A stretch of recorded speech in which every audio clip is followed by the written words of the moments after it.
এবার 2026 আইপিএলকে নিয়ে ইতিমধ্যেই উত্তেজনা শুরু হয়ে গিয়েছে। যে সমাজ মাধ্যমে একাধিক জল্পনামূলক গল্প শোনা যাচ্ছে যে 2026 আইপিএলে এবার অধিনায়ক বদল করতে চলেছে কলকাতা নাইট রাইডার্স। তবে কে হতে পারে এবার 26 আইপিএলে কলকাতা নাইট রাইডার্সের নতুন অধিনায়ক, সেটা জানার আগে আমাদের চ্যানেলে নতুন হলে চ্যানেলটি সাবস্ক্রাইব করে সঙ্গে থাকুন। চলুন শুরু করি। তবে 2024 সালের আইপিএলে চ্যাম্পিয়ন হয়েছিল কলকাতা নাইট রাইডার্স। এরপর অধিনায়ক বদল করা হয়।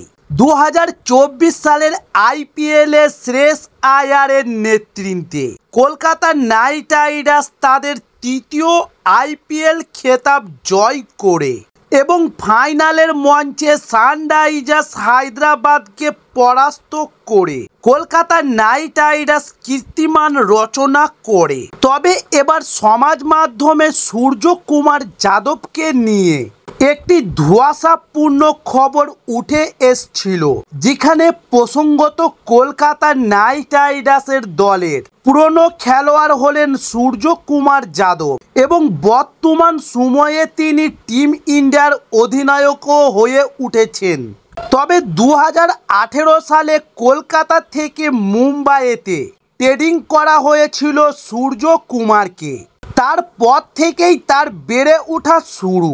আন্তর্জাতিক ক্রিকেটে 3 বছরের মধ্যেই টি-20 ফরম্যাটের কিংবদন্তি খেলোয়াড় হিসেবে পরিচিত পেয়েছেন সূর্যকুমার যাদব এবং হার্দিক পান্ডিয়ার মতো খেলোয়াড়কে উপেক্ষা করে সূর্যকুমারকে ভারতীয় জাতীয় দলের টি-20 ফরম্যাটের অধিনায়ক বানানো হয়েছে।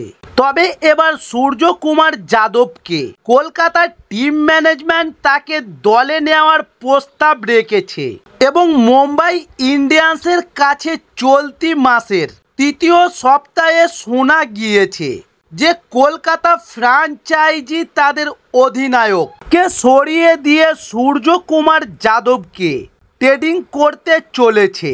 তবে আবারও একটি খবর সূত্রে জানা যাচ্ছে যে আসন্ন আইপিএলের সূর্যকুমার যাদব নয়, বরং মুম্বাই ইন্ডিয়ান্সের সফল অধিনায়ক রোহিত শর্মাকে কলকাতা নাইট রাইডার্স দলের অধিনায়ক হিসেবে দেখা যেতে পারে। তবে 2024 আইপিএলে মুম্বাই তাদের শেষ ম্যাচ আওয়ালে ম্যাচ খেলতে কলকাতায় এসেছিল এবং সেখানেই অভিষেক নায়ারের সঙ্গে তার ভিডিও লিক হয়। সেখানে রোহিত তার বেদনার খবর বন্ধু অভিষেককে জানিয়েছিলেন। অন্যদিকে শাহরুখ খান রোহিতকে খুব পছন্দ করেন। হিটম্যানকে দলের অধিনায়ক বানাতে প্রস্তাব দিয়েছেন তিনি। এরপরই রোহিত শর্মা একটি সাক্ষাৎকারে জানিয়েছিলেন যে মুম্বাই ব্যতীত রোহিত কলকাতা নাইট রাইডার্স দলকেই নেতৃত্ব দিতে পছন্দ করবেন এবং তিনি মন্তব্য করে জানিয়েছেন যে কলকাতায় এবং ইডেন গার্ডেন্স আমার খুব পছন্দের, কারণ আমার জীবনে অনেক স্মৃতি জড়িয়ে আছে সেখানে। তাই আমি মুম্বাই না হলে কলকাতার হয়ে অবশ্যই খেলতে চাইব।